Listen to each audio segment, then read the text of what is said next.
पुराने जमाने का खाना। कितनी बार बोला है घर में ये मोमोज चाउमीन ये सब मत बनाया कर। सिंपल सीधी सी रोटी चावल नहीं बनता तुझसे। घर को घर रहने देना बहू, होटल क्यों बना रही है? माँ जी ये बच्चों के लिए बनाया था, आप लोगों के लिए सब्जी रोटी बनी है। ससुर जो कि एक नंबर के चटोरे थे। तो जरा टेबल पर कपड़ा मार कर लगाना 2 प्लेट चाउमीन के। क्या बके जा रहे हैं? बहू खड़ी है सामने, कोई बेटा नहीं है। ससुर को अपनी गलती का एहसास तो होता है, लेकिन वो क्या है ना, है तो ससुर। हाँ तो घर पे ऐसा गंदा खाना बनता है तो लगता है जैसे किसी होटल में बैठे हो, तो आवाज भी वैसी ही निकलती है। जा बेटा ले आ चाउमीन, अब बनी है तो खा लेते हैं, और क्या। हाँ और क्या, हम नहीं खाएंगे तो सारा गंदा खाना ये लोग बच्चों को खिला देंगे ना। जा 4-5 मोमोज मेरे लिए भी ले आ। स्वरा के सास ससुर पुराने ख्यालों के थे और वो चाहते थे कि उनका घर भी उसी हिसाब से चलता रहे, जिससे उनकी दोनों बहुएं परेशान रहती हैं। स्वरा दीदी, लगता नहीं है कि मम्मी जी पापा जी जीने देंगे। पता है कल क्या कह रहे थे? क्या कह रहे थे? कि दाल चावल बनाया करो, बस यही ना। तुझे पता है इस महीने हम लोगों के घर पर चावल कितना लगा है? अरे बाप रे, क्या ही बोलो। अरे दीदी ये कोई बड़ी बात नहीं है, दाल चावल बनाने में कौन सा वक्त लगता है। कल सासू माँ कह रही थी ये आंगन में चूल्हा बना ले और अब से रोटी चूल्हे की ही खिलाना। बताओ दीदी, इतनी गर्मी, ऊपर से सास ससुर की चूल्हे की खाने की डिमांड। मुझसे तो चूल्हे पर खाना नहीं बनने वाला, कहीं कोयले से जल के मर जाऊं तो। ना बाबा ना। मुझसे कौन सा बनेगा दीदी, मैंने तो कभी गैस में भी खाना नहीं बनाया था शादी से पहले, और चूल्हे में खाना मेरे बस की बात नहीं है। तभी ससुर के खांसने की आवाज आती है और दोनों बहुएं लग जाती हैं काम पर, सर पर पल्ला और हाथ में बेलन। अरे बहू क्या हो गया, आज खाना नहीं बनेगा क्या? पुराने जमाने में तो 7 बजे खाना लग जाता था, तब तो चूल्हा हुआ करता था, हाथ से गेहूं पीसा जाता था। अब पूरी सुविधा है, उसके बाद भी खाने में इतनी देरी। जब देखो तब हर बात पर पुराना जमाना ले आते हैं दीदी। हाँ, इन्हें भी तो कोई बताया कि पुराने जमाने में सास ससुर कैसे रहा करते थे। ससुर की फिर खांसने की आवाज आती है। लाई पापा जी खाना। तभी वहां स्वरा की बेटी आती है। मम्मी मम्मी चलो ना, स्कूल का होमवर्क करवा दो, बहुत सारा काम बचा है। पुराने जमाने में तो दादा दादी बच्चों को पढ़ाते लिखाते थे। जा अपने दादाजी के पास बैठकर अपना होमवर्क पूरा कर ले। ससुर अलका की बात सुन लेते हैं। हाँ हाँ क्यों नहीं, लाओ लाओ, आओ बिटिया मैं कराता हूँ तुम्हारे स्कूल का काम, वैसे भी तुम्हारी माँ को आता ही क्या है।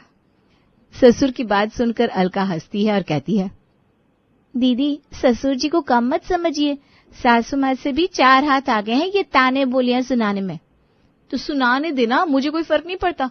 जब देखो तब पुराने जमाने का रोना लेकर बैठे रहते हैं, पर जब उनका दामाद आता है तब तो कोई पुराना जमाना उनको याद नहीं आता, तब तो ये एकदम मॉडर्न और शहरी हो जाते हैं। हाँ भाभी ये ठीक कह रही हैं आप, मुझे क्या लगता है कि दामाद जी ही ठीक करेंगे इनको। वक्त गुजरता है और सास ससुर की सोच बहू के लिए जैसे की तैसी रहती है। फिर एक रोज, अरे बहू ये जूता तान कर कहाँ निकल रही है सुबह सुबह? हाँ कहाँ जा रही है बता तो।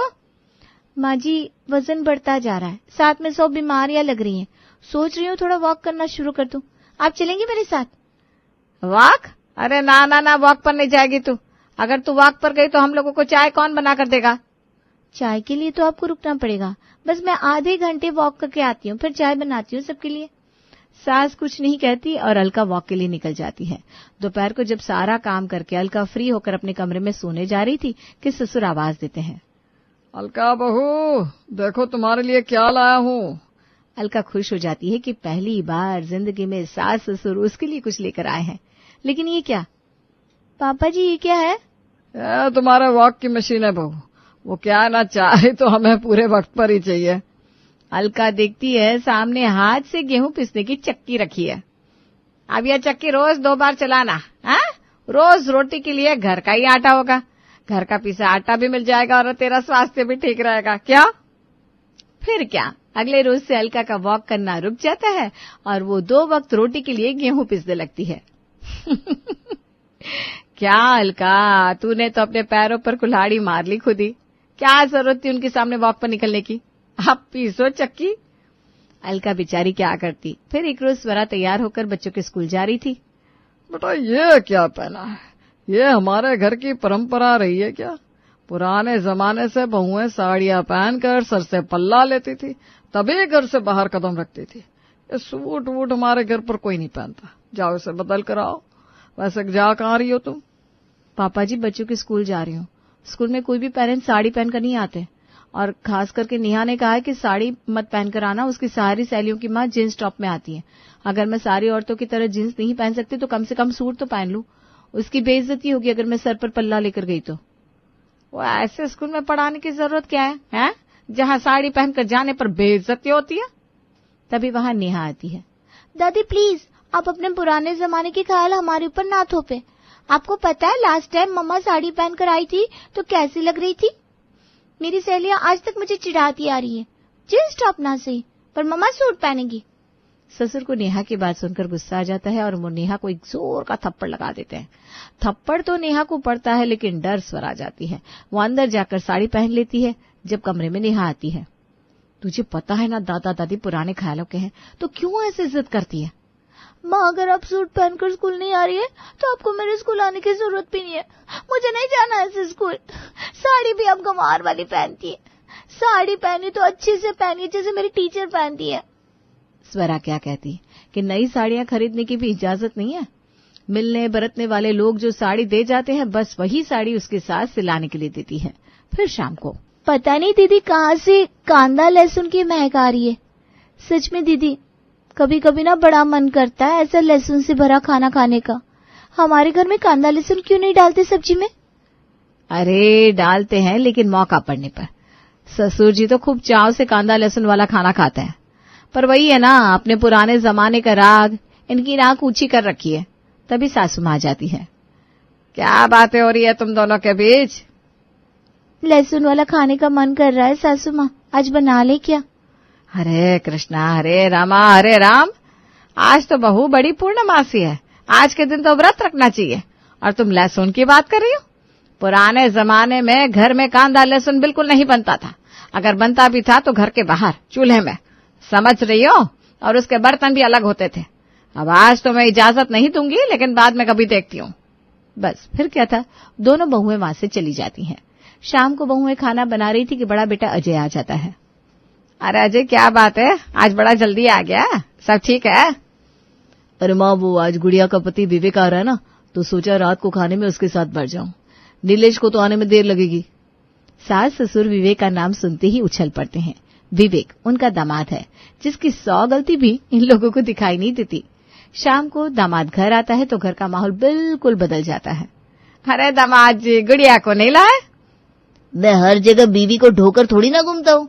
वो तो आज भैया जिद करके बुला रहे थे तो आ गया। कुछ खाने पीने का भी मूड बन गया था। मैंने कहा बाहर बैठ के होटल में खाऊंगा, इससे अच्छा अपना घर है, चलता हूँ। क्यों ससुर जी, ठीक है ना? अरे हाँ हाँ बेटा, क्यों नहीं, बताओ क्या खाने पीने का मन है? जो बोलो वो बनवा दे। दो बहुआ है। पापा, आपको पता नहीं, ये आपका दामाद एक नंबर का शराबी है, तो क्या पिएगा ये सोचिए। क्या बोला भैया? अरे कुछ नहीं, वो तो बस ऐसे ही मजाक कर रहा था। हाँ हाँ, क्यों नहीं, करते ना इंतजाम। वैसे बेटा स्वास्थ्य के लिए बहुत खराब होती है, ये तो पता है ना तुमको? वो ऐसा है ना पापा जी, ज्यादा अक्ल मत चलाइए अपनी। बोल रहा हूँ ना, कांदा भजी बना दीजिए, और वो भी छोटी वाली भाभी से कहिएगा। वो क्या है ना, अलका भाभी ने बहुत पहले कांदे के पकौड़े खिलाए थे मुझे। आज तक उसका टेस्ट मेरे मुंह में बसा हुआ है। अलका तो ये सुनकर खुश हो जाती है। हे भगवान, कुछ और मांगा होता तो वो भी मिल जाता।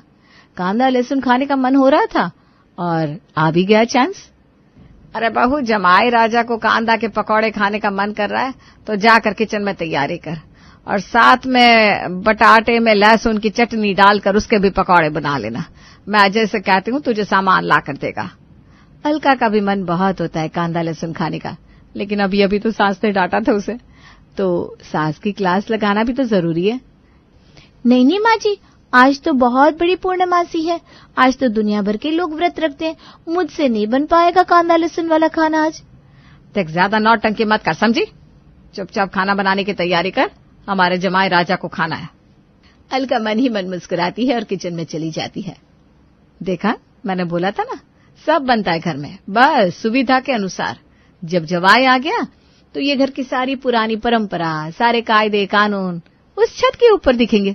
दोनों बहुएं हंसने लगती है। खैर जमाई राजा खाकर खूब सारा पीकर घर से निकल जाते हैं। हाय रे माँ जी, मेरे पैर पर बहुत चोट लगी है, चला भी नहीं जा रहा। दामाद जी भी जा चुके हैं, मैं चलिए अपने कमरे में सोने। माँ जी मैं सारा बर्तन रख देती हूँ, और कोई काम है तो बता दीजिए। ऐसा कैसे कोई काम नहीं है? हमारे घर में ये सब गंदी चीजें जब बनती है तो उसके बाद पूरे घर की धुलाई होती है। तो एक काम कर, पूरे घर को पानी से धो, पूरा घर शुद्ध कर, अगरबत्ती जला और उसके बाद सोने जाना। छोटी बहू समझ जाती है कि अचानक से बड़ी बहू ने क्यों चोट लगने का नाटक कर दिया।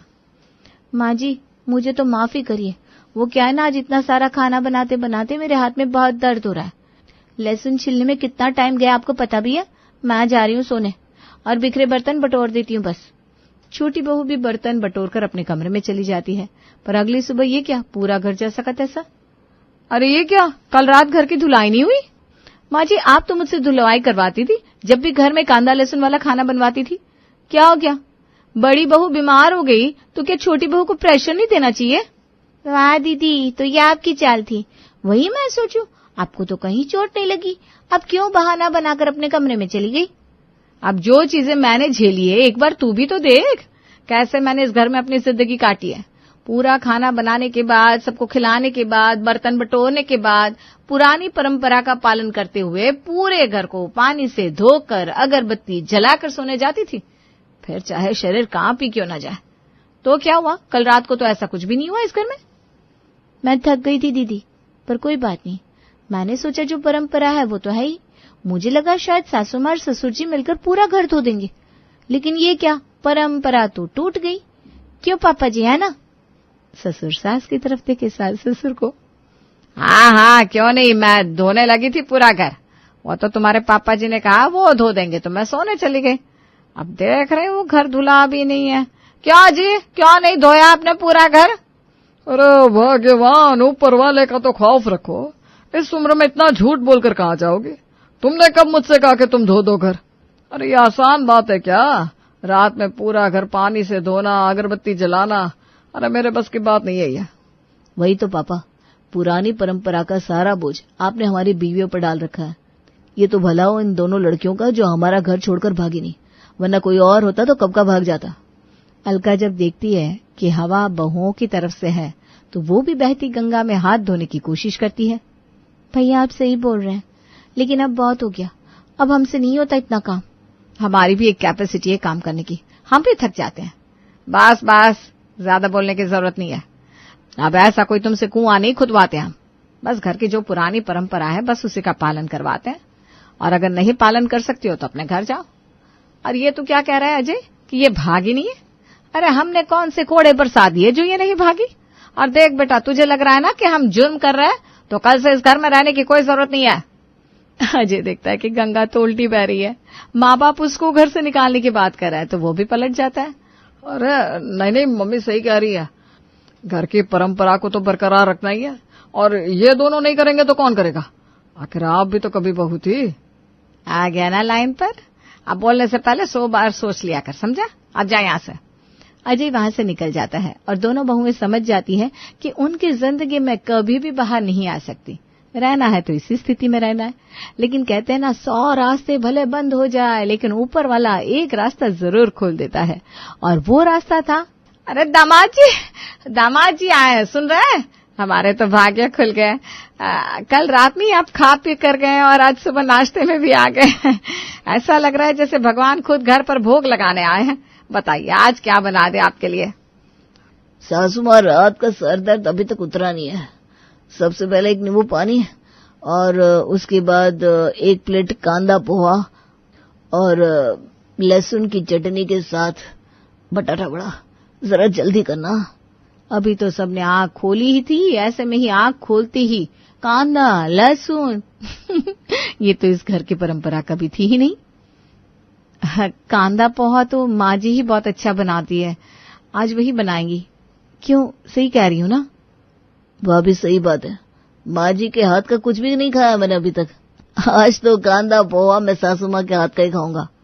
अरे नहीं नहीं, मैं तो अभी नहाई भी नहीं हूँ, ना ही पूजा की है। पूजा के बिना मैं कुछ नहीं करती। तो फिर मैं चला अपने घर, बोलूंगा आपकी बेटी को कि तुम्हारे घर से भूखे पेट आ रहा हूँ। अरे नहीं नहीं, ऐसा मत करिए। मेरी दोनों बहुएं आपकी अच्छे से अच्छी खातिरदारी करेंगी। आप जो बोलेंगे वही बनाएंगी। बस मुझे माफ करिए। सही कह रही है आपकी सास दामाद जी। हमारे घर की परंपरा नहीं है सुबह सुबह कांदे की चीज खाने की। अब आपकी खातिर हम वो कर भी देंगे, लेकिन हमें मत कहिए, ये काम दोनों बहुएं कर देंगे। पिताजी, परंपरा तो मेरे घर की भी नहीं है सुबह सुबह कांदा लहसुन ये सब खाने की। मुझे माफ करिए, मैं भी नहीं कर पाऊंगी। मुझे तो बनाना ही नहीं आता, और वैसे भी सुबह में मेरा इतना काम फैला है कि अगर कांदा काटने में लगी तो बाकी का काम कौन करेगा। वैसे भी इस घर की परंपरा के अनुसार वो सारे काम बहुत जरूरी है, तो मुझे भी माफ करें। दोनों बहुएं वहां से चली जाती है, लेकिन दामाद वहीं खड़ा रहता है। परंपरा? ये क्या शाहरुख खान की कोई फिल्म चल रही है जहां परंपरा, अनुशासन, प्रतिष्ठा ऐसे शब्दों का उपयोग हो रहा है? ससुर जी, आप लोग घर को घर क्यों नहीं रहने दे रहे? सोचिए, अगर आपकी बेटी के साथ मैं ऐसा करूं तो? अगर उसकी भी सारी इच्छाएं मैं दबाकर अपने घर के ढकोसलों को उसके पीठ पर लाद दूं तो चलेगा क्या? अरे नहीं नहीं, मेरी बेटी के साथ ऐसा मत करना, कमर टूट जाती है, मैं जानती हूँ ना। ये दोनों बहुओं को जब हम काम बोलते हैं तो ये कितना थक जाती है। मेरी बेटी के साथ ऐसा कभी मत करना। हमें अपनी गलती का एहसास हो गया है। आप सही कह रहे हैं। पुरानी परंपरा के नाम पर हम अपनी बहुओं के साथ नाइंसाफी कर रहे थे, उन पर झूठा बोझ डाल रहे थे। बेटा, हमें माफ करना, आपने हमारी आंखें खोल दी। जो काम हम खुद नहीं कर सकते वो दूसरों से कैसे उम्मीद करें। आगे से मैं ऐसा कभी नहीं करूंगा। तुम दोनों अपनी जिंदगी खुलकर जियो, और कोई पुरानी परंपरा, कोई पुराने रीति रिवाजों की चिंता करने की जरूरत ना है। जितना जरूरी है हम उतना ही करेंगे। जबरदस्ती के ढकोसलों को अब हम तुम्हारे सर पर नहीं डालेंगे। हमें माफ करना। दामाद ये सुनकर दोनों बहुओं की ओर देखकर मुस्कुराता है, वहां से जाने लगता है कि अरे दामाद जी, कांदे पोहे तो खाते जाइए।